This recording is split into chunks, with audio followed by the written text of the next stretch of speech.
I'm Patrick Thompson, and those were the exact words my son's new bride said to my face. Emily Carter had just returned from her secret wedding in Las Vegas.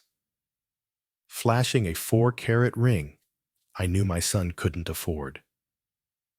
She stood in my modest living room, designer heels clicking on my 25-year-old hardwood floors, and delivered the news like she was announcing the weather.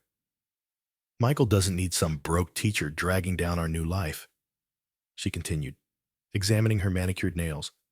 We've discussed it. You're just not the image we're going for.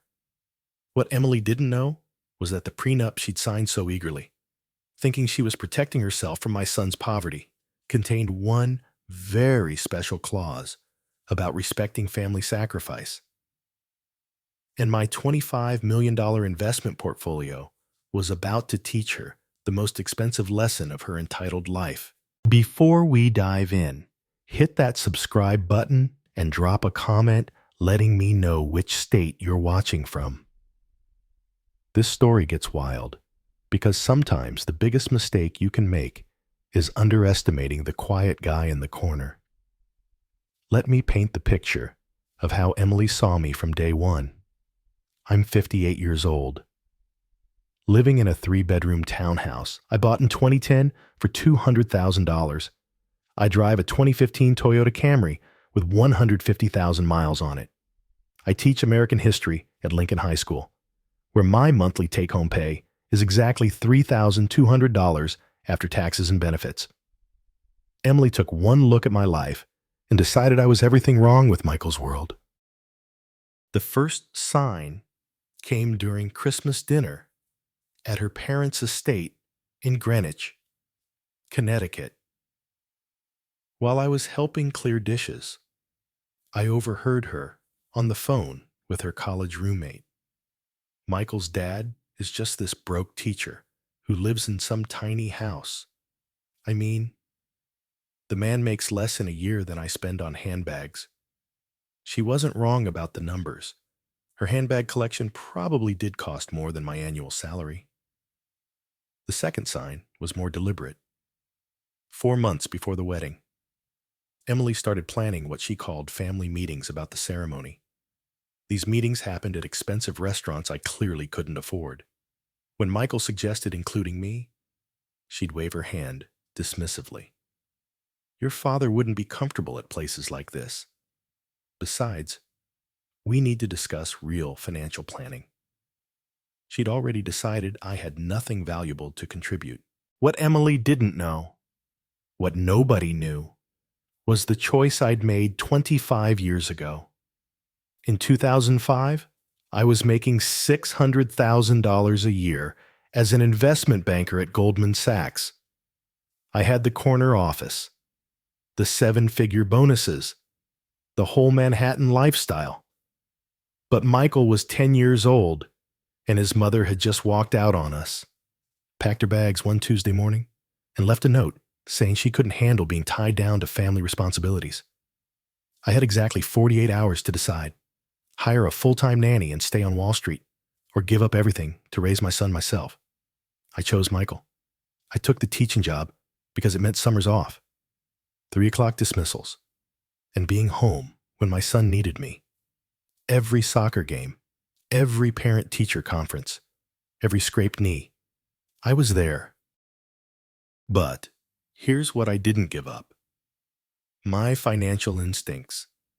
With the modest savings I had left after the divorce, I started making quiet investments. Apple stock in 2005, when everyone thought the iPod was a fad. Google during their IPO, when people said another search engine. Tesla in 2012, when analysts called it a toy car company. I lived on my teacher salary and never touched those investments. Not once. Emily saw the $3,000 suits I'd kept from my banking days. Now 25 years old, but still well-tailored. She saw my simple Timex watch and assumed I couldn't afford better. She watched me use coupons at the grocery store and thought I was counting every penny. She was half right. I was counting, just not the way she imagined. The breaking point came at their engagement party at her parents' country club. Emily gave a speech about how excited she was to help Michael rise above his circumstances and how she was grateful he wouldn't repeat his father's pattern of settling for less.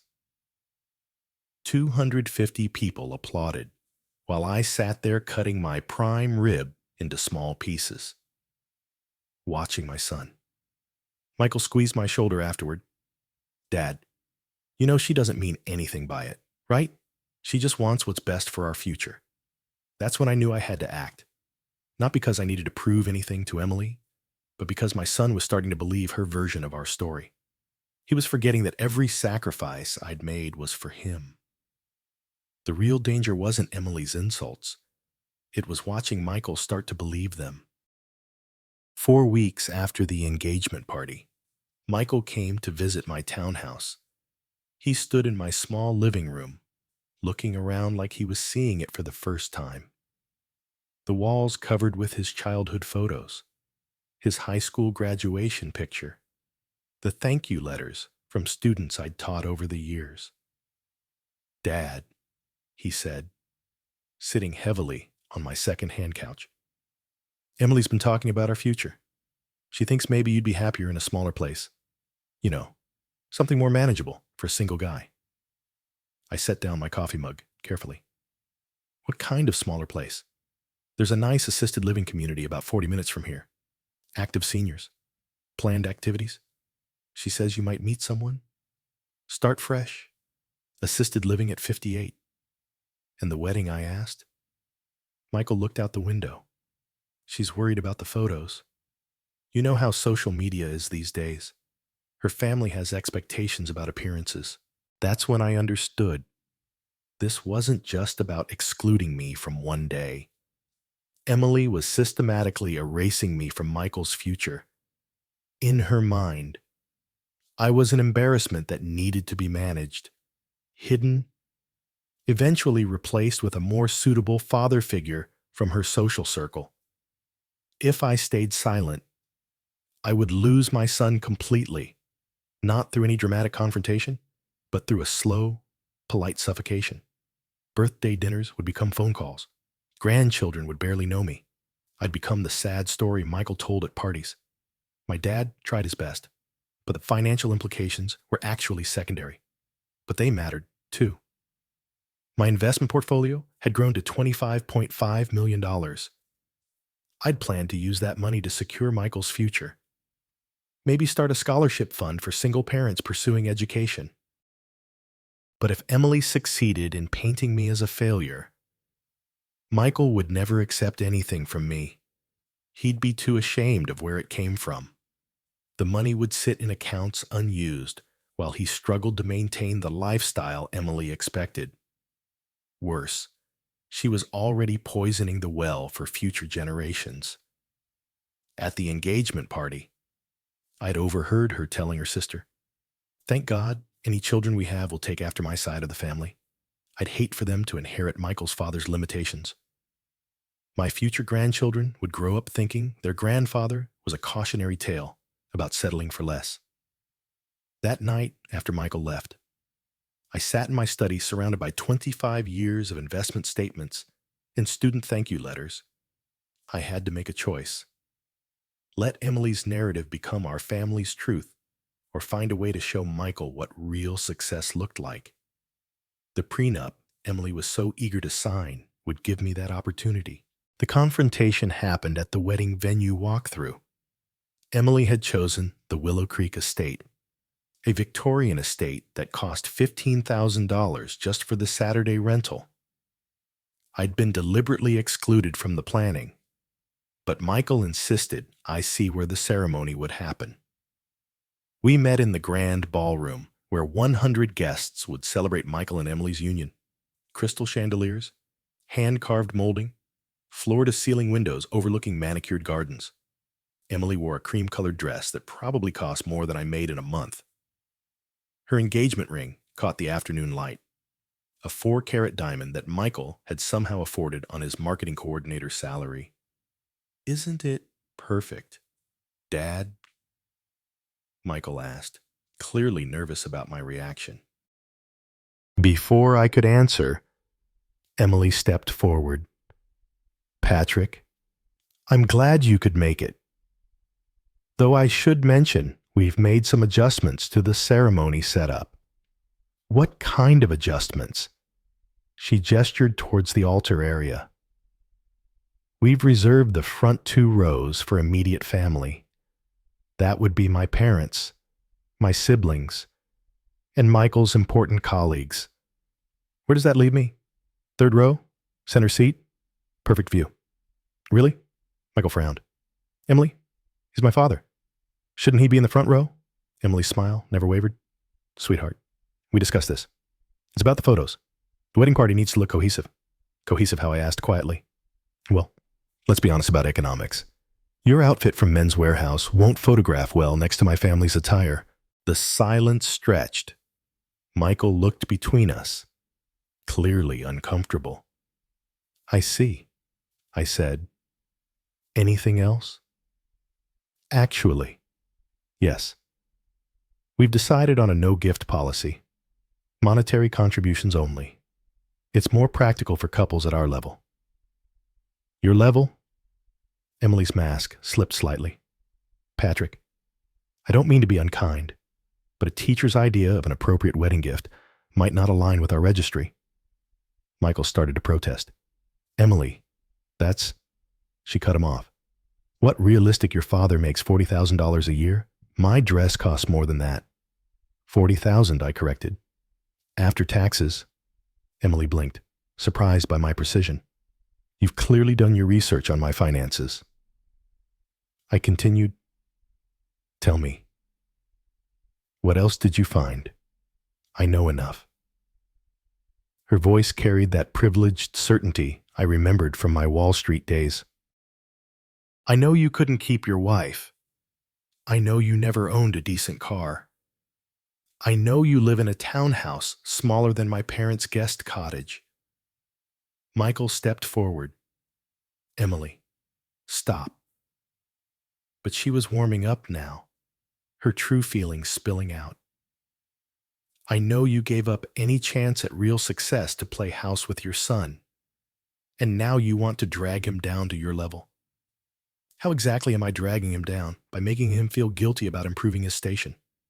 By filling his head with small-town values when he could be networking with people who matter? Her voice echoed in the empty ballroom. Even she seemed surprised by the venom in her words. I took a slow breath. People who matter? Yes. People with influence, resources, people who can help Michael build something bigger than this. She gestured vaguely in my direction. What do you think I built, Jenny? A modest life, teaching other people's children for poverty wages. And that's worthless to you. She looked genuinely confused by the question. Patrick, I don't mean to hurt your feelings, but yes, in today's economy, that's not success. That's survival. Michael found his voice. Emily, you can't talk to my dad like that. I'm not trying to be cruel. Michael, I'm being honest about reality. Your father made choices that led to a limited life. I don't want you making the same mistakes. I nodded slowly. Limited? That's an interesting word. What would you call it? I'd call it focused. I said, but I can see how you might confuse the two. Emily laughed. A sharp sound in the elegant space. Focused on what? Making barely enough money to keep the lights on. Focused on raising a son who knows the difference between wealth and worth. Oh, please don't give me some Hallmark card wisdom about money not buying happiness. I wouldn't dream of it.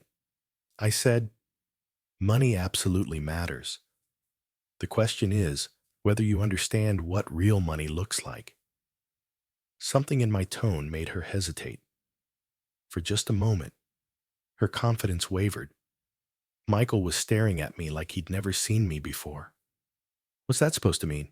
Emily asked. I smiled for the first time all afternoon. Nothing you need to worry about. Yet. That evening, Michael called me at home. Dad, what did you mean about real money Emily's been asking all night? I was sitting in my study, investment statements spread across my desk like I did every quarter. 25 years of Apple, Tesla, Amazon companies I'd watched grow from my modest teacher's apartment while Emily was still in middle school. Just that people define wealth differently. I said, but the way you said it was like you knew something she didn't.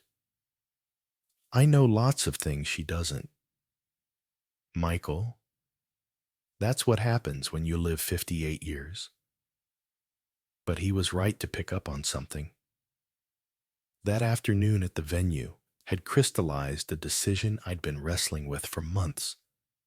Emily needed to learn what assumptions cost, and Michael needed to understand what his father had really sacrificed for him.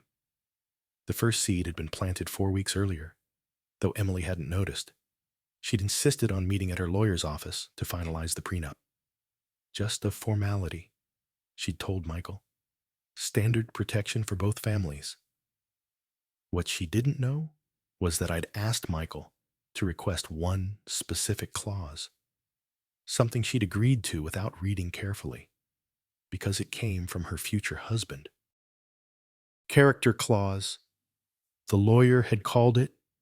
If either party showed persistent contempt for family sacrifice or parental devotion, their rights to marital assets would be forfeit.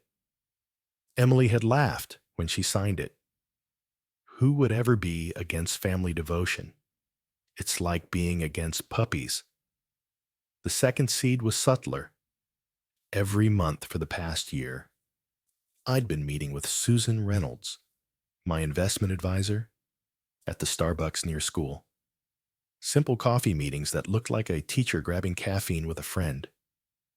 Emily had noticed these meetings because Michael had mentioned them.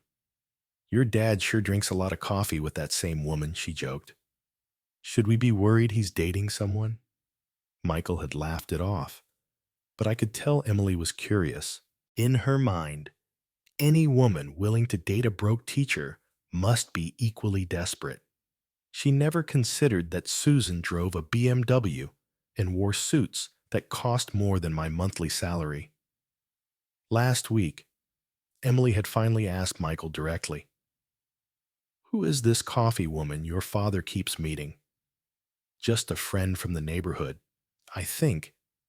Dad says she gives good advice. Advice about what I don't know. Life stuff." Emily had filed this information away with the smug satisfaction of someone who thought she understood everything about everyone. Poor Patrick's friendship with some lonely divorcee was just another sign of his limited social circle. The third seed was the most obvious, but also the most invisible to someone like Emily. Every year for the past 18 years, I'd received an invitation to something called the Educators' Excellence Awards. I'd been nominated 8 times, won 3 times, and attended every ceremony. Emily knew about these events because Michael sometimes mentioned them. "Dad's got another teacher award thing tonight.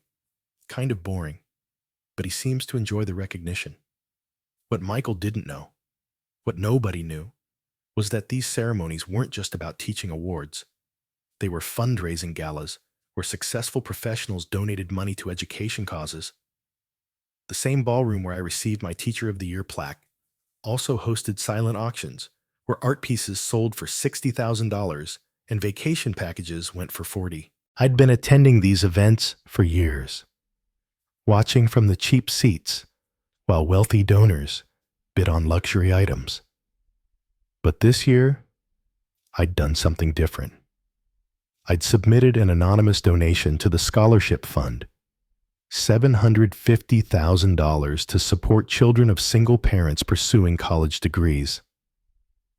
The ceremony was scheduled for next week. Michael would be there.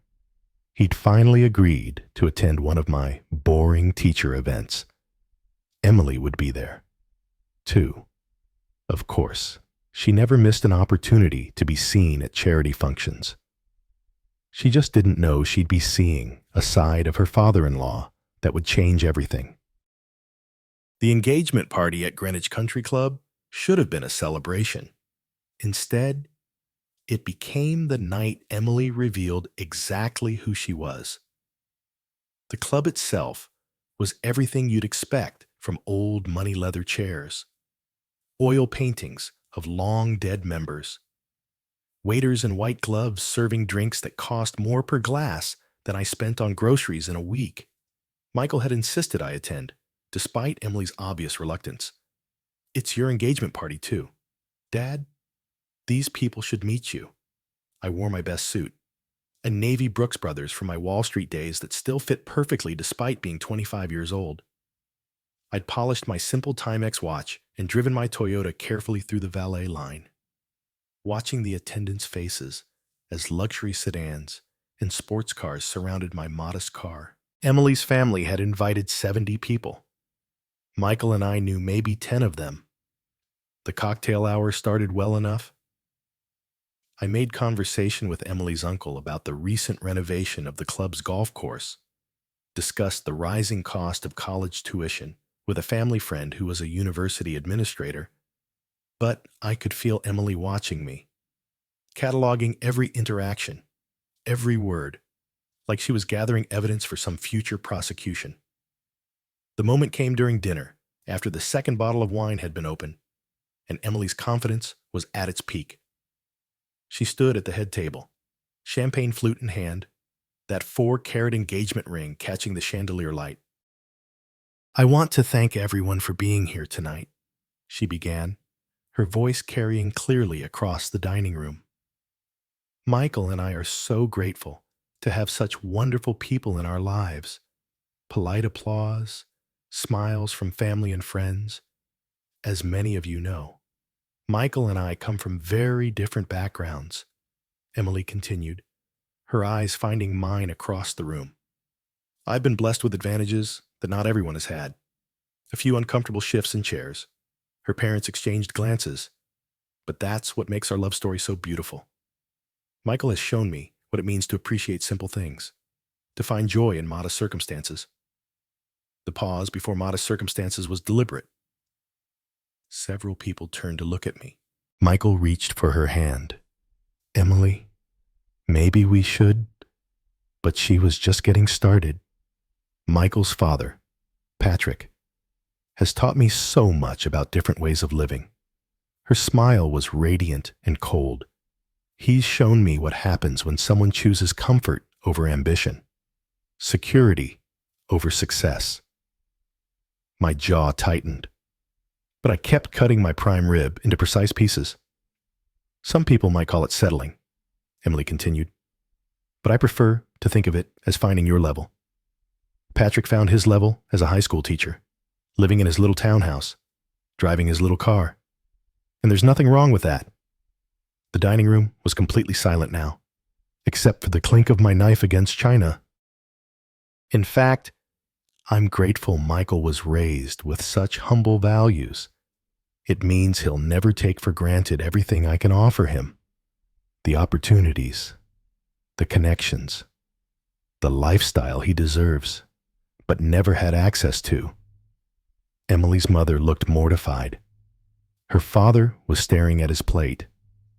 "I know some families worry about economic compatibility in marriage," Emily said, warming to her theme. "But Michael and I have talked about this extensively. He understands that this relationship will lift him up, give him chances his father never had or never took." She paused to sip her champagne, surveying the room like a general reviewing troops. "Michael won't have to settle for a tiny paycheck in a lonely apartment. He won't have to explain to his children why Daddy couldn't keep Mommy happy. He won't have to make excuses for mediocrity." Now the silence was deafening. Even Emily's closest friends were looking away. "Some people sacrifice for their families," she concluded, raising her glass. "But the best gift Michael can give our future children is showing them what real success looks like. Not the kind you settle for, but the kind you reach for." She gestured toward me with her champagne flute. "So, here's to Patrick Thompson for raising a son humble enough to recognize an opportunity when he sees one. And here's to Michael for being smart enough to take it." The applause was scattered and uncomfortable. Most people didn't even raise their glasses. But Emily beamed like she'd just delivered the Gettysburg Address. I stood up slowly, setting my napkin beside my plate. Every eye in the room followed me as I walked to the head table. Emily's smile faltered slightly as I approached. "That was quite a speech," I said, my voice carrying clearly in the silent room. "I meant every word," she replied, chin raised defiantly. "I know you did. That's what makes it perfect." Her brow furrowed. "Perfect." I turned to address the room. "How many of you have children?" About half the hands went up. "And how many of you have made sacrifices for those children, given up something you wanted so they could have something they needed?" Nearly every hand stayed up. "Then you understand," I said, looking back at Emily, "that a parent's love isn't measured by bank account balances or zip codes or the price of your car." Emily's face was flushed. Whether from wine or anger, I couldn't tell. "It's measured," I continued, "by what you're willing to give up and what you're willing to endure. Even public humiliation from someone who mistakes arrogance for intelligence." The room was dead silent. Emily opened her mouth to respond, but I held up one finger. "Next week, Michael and I will be attending the Educators Excellence Awards at the City Center Hilton. It's one of those boring teacher events you've heard so much about." I smiled. "You're welcome to join us. I have a feeling it might change your perspective on a few things." I walked back to my table, finished my prime rib, and left without another word. The Educators Excellence Awards ceremony was held in the grand ballroom of the City Center Hilton with 350 teachers, administrators, and education supporters filling around tables decorated with simple centerpieces. Michael wore his best suit and looked nervous. Emily wore a black cocktail dress that probably cost more than most attendees' monthly salaries, and her expression suggested she was doing charity work by being there. "How long do these things usually last?" she asked as we found our assigned table near the back. "About 2.5 hours, I said. "But don't worry. The speeches are usually short." Emily surveyed the room with barely concealed disdain. Teachers and principals mingled with local business leaders, but nothing about the event screamed wealth or prestige. The auction items displayed around the room's perimeter looked modest dinner certificates, weekend getaways, artwork from local artists. "Is that woman waving at you?" Michael asked. Susan Reynolds was approaching our table, impeccably dressed in a charcoal gray suit that would have fit perfectly in any Manhattan boardroom. "Patrick," she embraced me warmly. "I'm so excited about tonight." Emily's eyes narrowed as she took in Susan's obvious affluence. The Cartier watch, the Louboutin heels, the confidence of someone accustomed to expensive rooms. "Susan, I'd like you to meet my son Michael and his fiancée. Emily, this is Susan Reynolds, my financial advisor." The word financial hit Emily like cold water. She extended her hand with newfound interest. Advisor Emily asked, "For what kind of portfolio?" Susan's smile was diplomatic. "Patrick prefers to keep his business private. But I will say he's been one of my most successful long-term clients." Before Emily could probe further, the ceremony began. Principal Roberts took the podium to welcome everyone and begin the evening's recognitions. Standard teacher awards were presented: classroom innovation, student mentorship, community service. Emily checked her phone repeatedly, clearly bored.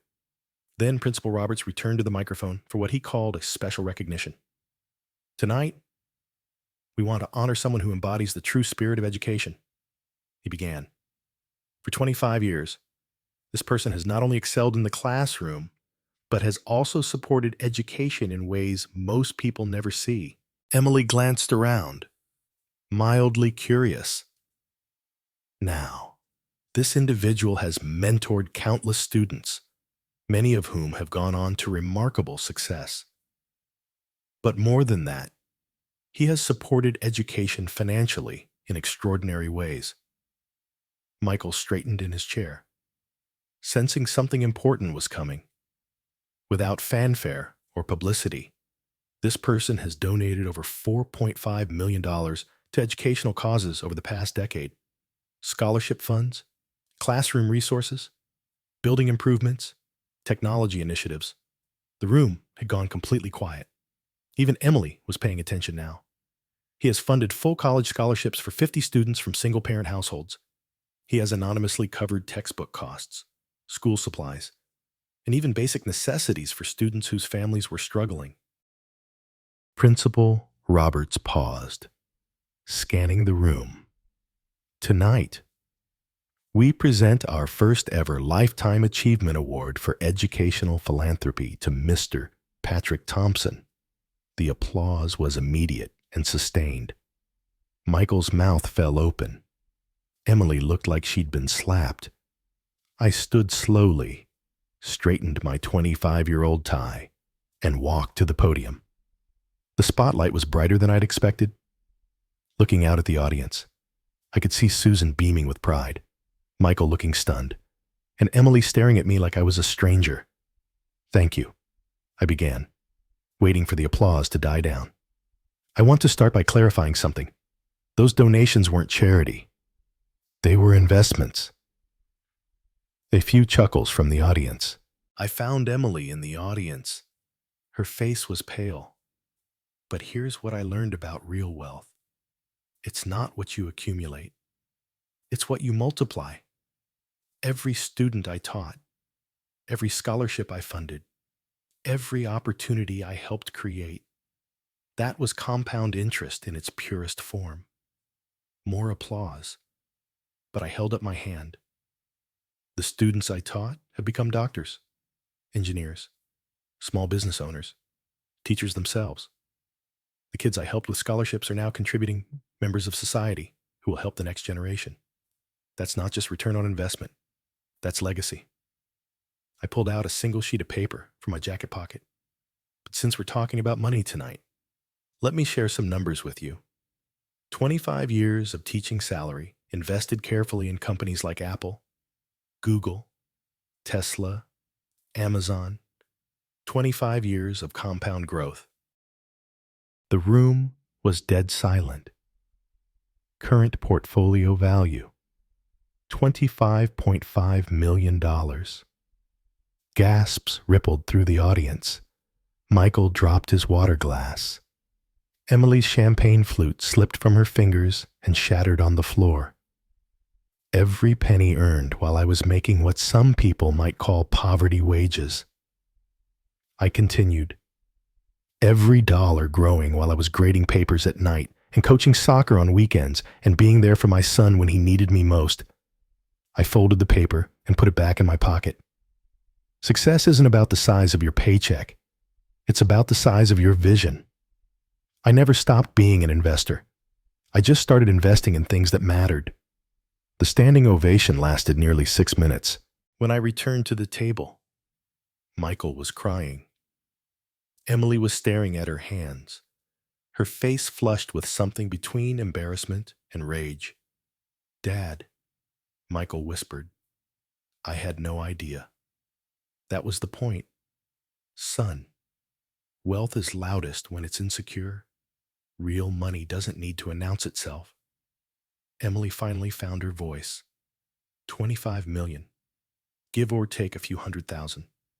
Depending on how the market closed today. She looked around the room, suddenly seeing everything differently. The business leaders at nearby tables. The auction items that now seemed like small gestures from someone who could afford much more. The respect everyone was showing me. "Why didn't you ever tell us?" Michael asked. "Because I wanted you to respect the man, not the money." I said, "I wanted you to understand what your old dad sacrificed, not what he earned." Susan leaned over. "Patrick has been incredibly strategic about this. The donations are all structured for maximum tax efficiency while supporting causes he believes in. Emily was calculating. I could see the wheels turning. The prenup, she said quietly. What about it? Michael asked. Emily's face had gone completely white. The character clause. The part about contempt for family sacrifice. I nodded. Interesting clause. That one? Your lawyer recommended it. Actually said it was becoming standard language for protecting family relationships. But what does it mean exactly? Michael asked, looking between us. Susan opened her briefcase and pulled out a legal document. It means that if either party shows persistent contempt for parental sacrifice or family devotion, their rights to marital assets are forfeit. Emily stood up so quickly her chair fell backward. I need some air. As she rushed toward the exit, Michael started to follow her, but I caught his arm gently. Let her process this, I said. She's just learned that every assumption she made about success, about me, about our family was wrong. That's not easy for anyone. Through the ballroom windows, I could see Emily on her phone in the hotel lobby, pacing frantically, probably calling her lawyer or her parents or trying to figure out what she'd gotten herself into. Dad, Michael said, I'm so sorry. The things she said at the engagement party, the way she treated you. She treated me the way I allowed her to treat me. I said, but that ends now. The evening continued around us, but we sat quietly at our table. 25 years of hidden truth finally in the open between father and son. And somewhere in the hotel lobby, Emily was learning what it costs to mistake quiet dignity for weakness. The emergency meeting took place in Emily's family lawyer's office 3 days after the award ceremony. Present were Emily, Michael, myself, Emily's parents, her lawyer, Robert Davis, and my own legal counsel, Laura Chen, a name partner at one of Manhattan's most prestigious firms, whose hourly rate made Emily's family lawyer look like a public defender. Emily had spent the past 3 days in crisis mode, making frantic phone calls and demanding explanations that nobody could give her.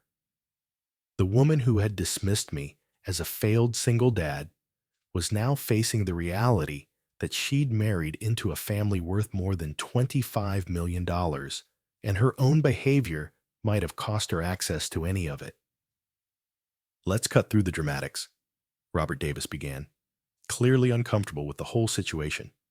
I've reviewed the prenuptial agreement, and I need to understand exactly what we're dealing with here. Laura Chen placed a thick folder on the conference table.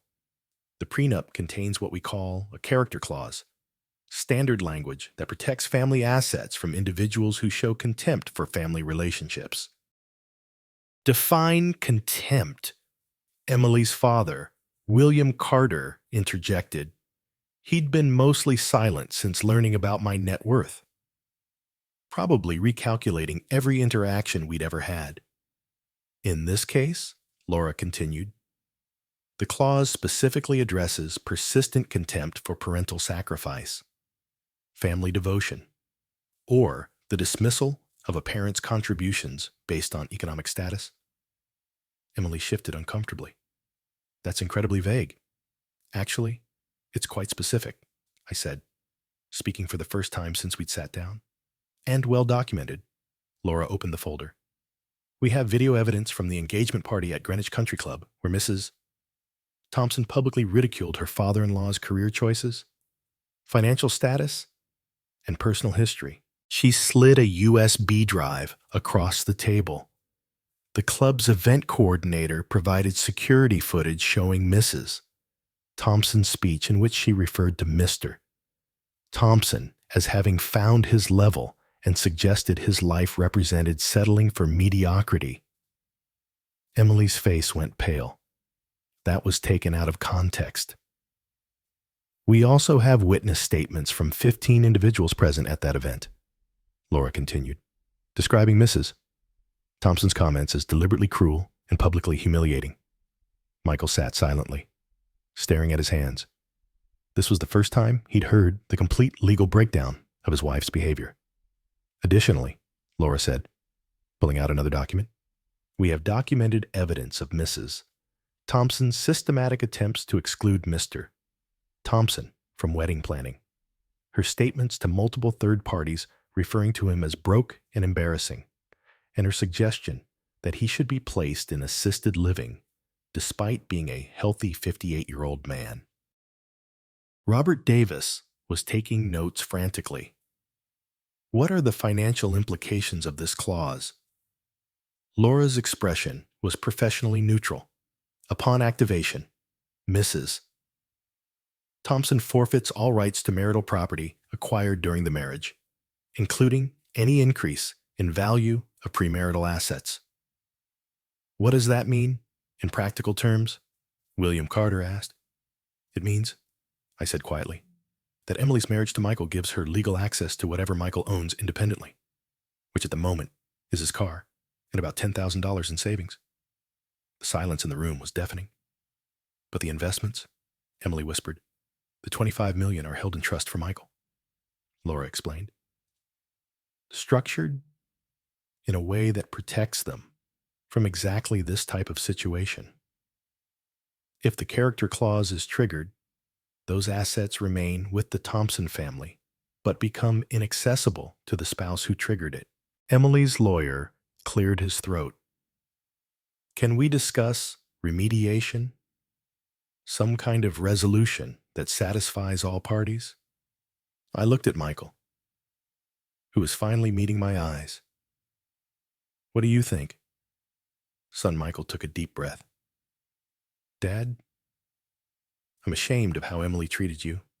I should have stopped it. You shouldn't have had to stop it, I replied. Respect is something adults give freely, not something children have to demand. Emily found her voice. Patrick, I apologize. I was wrong about everything. Can we find a way to move past this? I appreciate the apology, I said. But this isn't about my feelings. It's about protecting our family from people who measure worth by bank statements. Laura withdrew another document. Mr. Thompson has prepared a settlement offer. She slid the paper to Emily's side of the table. Robert Davis read it quickly, his eyebrows rising. What does it say? Emily asked. It says, Robert replied slowly, that you can remain married to Michael, but you waive all current and future claims to the Thompson family trust assets. In exchange, Mr. Thompson will establish a separate fund of $750,000 as a wedding gift, money that will be yours regardless of what happens to the marriage. Emily stared at the document. $750,000, more money than you've ever earned yourself. I observed, consider it a lesson in the value of work. Michael finally spoke up. Emily, you need to understand something. My father didn't just sacrifice his Wall Street career for me. He sacrificed his pride over and over, letting people like you assume he was a failure when he was actually building something incredible. Emily's mother, who had been silent throughout the meeting, finally spoke. Emily, perhaps you should take this offer. But $25 million is not yours, Laura interrupted firmly. Has never been yours. Will never be yours. The character clause ensures that. I leaned forward. Emily, you have two choices. Sign this settlement and walk away with more money than most people see in a lifetime, plus the chance to rebuild your relationship with Michael on honest ground. Or fight this legally and end up with nothing but attorney's fees. Robert Davis was reviewing the legal documents. Mrs. Thompson, I have to advise you that this clause is ironclad. We could spend years in litigation and lose every case. What about our house? Emily asked. The one we were planning to buy. With what down payment? Michael asked quietly. Emily, I make $50,000 a year. You've never worked. We were going to live on wedding gifts and hope something worked out. The reality was sinking in. Emily had built her entire identity around marrying up, gaining access to a lifestyle she felt entitled to.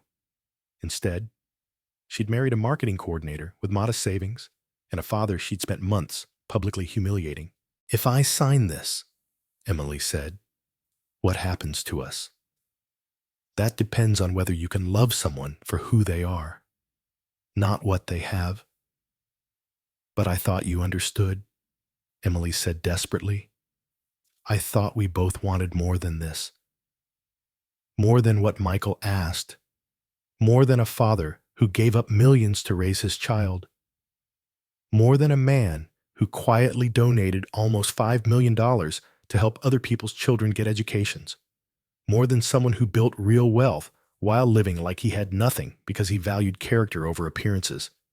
Emily was crying now, but they weren't tears of remorse. They were tears of frustration, of someone who'd been playing a game and suddenly realized she'd never understood the rules. I need time to think, she whispered. You have 24 hours, Laura said, closing her folder. After that, Mr. Thompson will activate the character clause, and you'll receive nothing. As we left the office, Michael walked beside me in silence. We reached the parking garage, where my Toyota sat next to Emily's BMW. Dad, Michael said, I want you to know something, even if I'd never learned about the money. I'm proud of what you chose. I'm proud you chose me. I put my hand on his shoulder. I didn't choose you over success, son. I chose you as my definition of success. That evening, Emily called Michael to say she was staying at her parents' house to think things over. But I knew she'd already made her decision. Some people, when faced with the choice between love and money, will always choose money, even when they've already lost it. Emily signed the settlement at 4:47 p.m. The next day, she walked into the lawyer's office wearing designer sunglasses to hide her puffy eyes, scrawled her signature across the documents without reading them, and walked out with a check for $750,000, more money than she'd ever possessed independently. But the real consequences were just beginning. Word of the Educators' Excellence Awards had spread through social media faster than Emily could control it. Someone had posted a video of my speech, and by Thursday morning, Teacher Millionaire was trending on Twitter. The local news picked up the story. High school teacher's secret $25 million portfolio built on Apple and Google stock. The reporter interviewed former students who remembered me as the teacher who stayed late to help with college applications and the one who paid for my textbooks when my mom couldn't afford them. Emily's social circle, the trust fund friends who had attended her engagement party, saw every news story.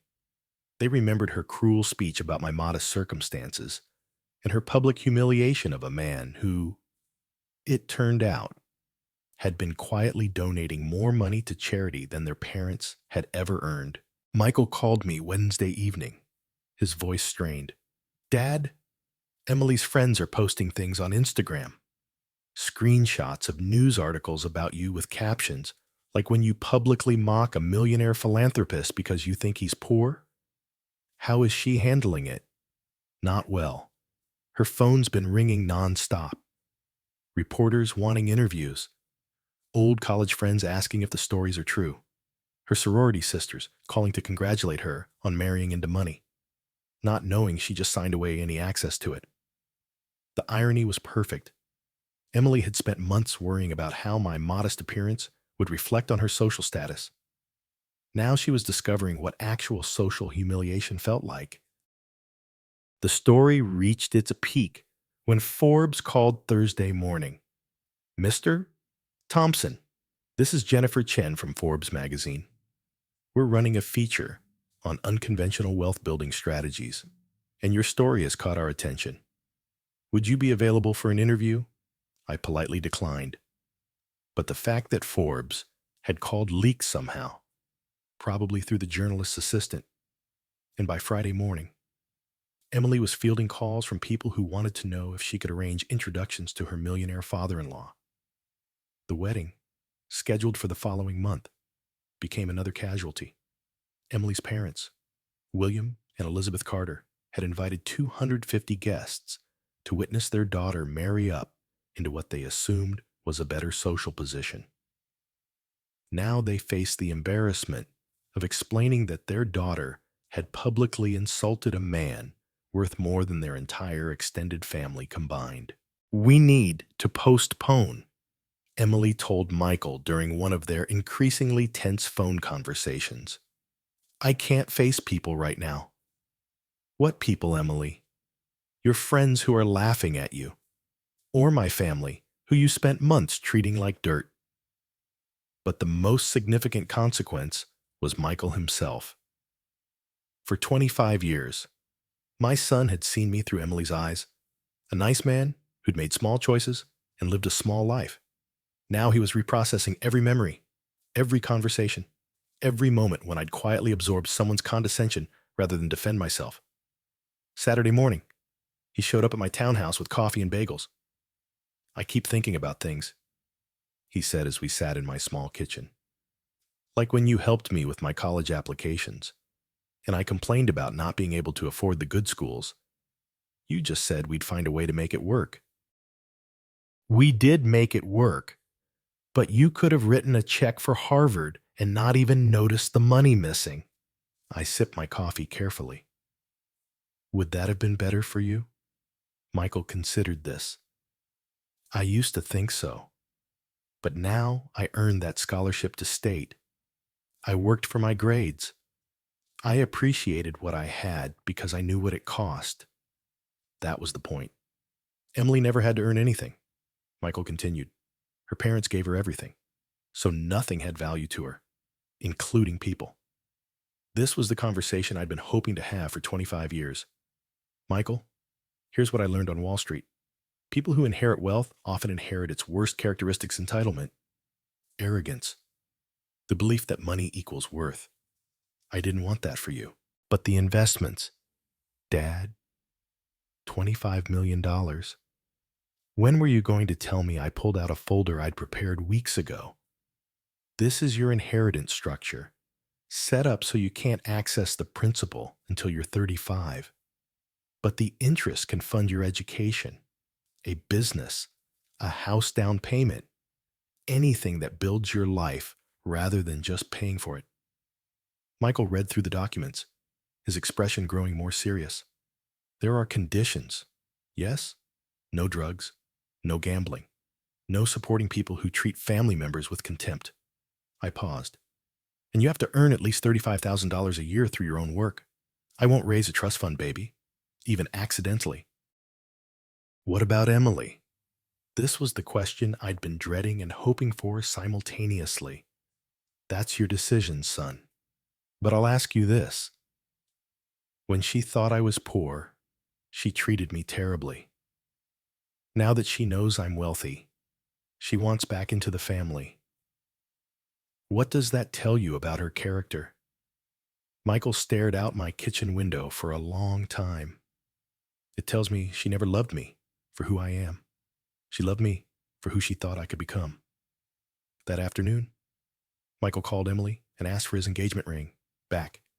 6 months later, Michael moved back into my townhouse while he figured out his next steps. Emily had taken her $750,000 settlement and moved to Los Angeles, where nobody knew about her brief, disastrous marriage to a teacher's son.